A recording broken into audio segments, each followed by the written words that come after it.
istong nga gwapuhon, wala gani ka eskwela.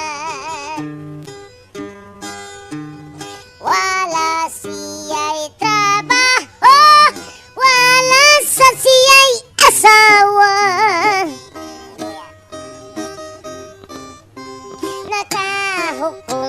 Nakahukom, manimpalan na lang siya.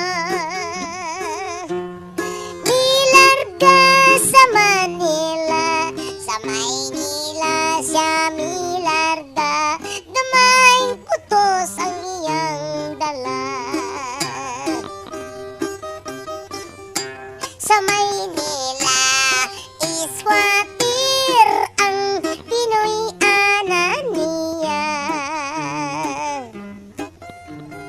Kay dituan diwan it ang iya nga sistema.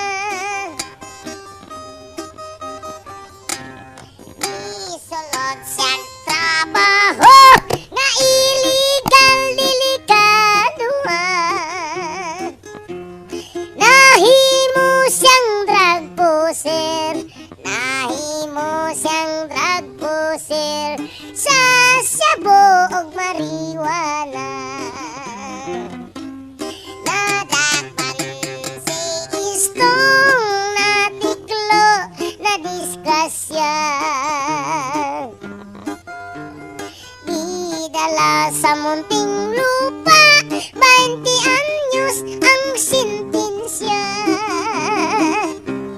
Dito sa bilangguan, sa sulod sa ilang silda.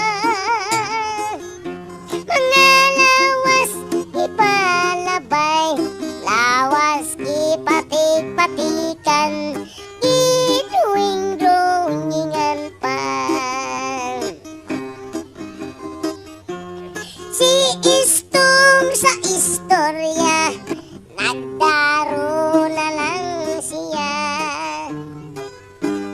Sa dawa nag-inusara,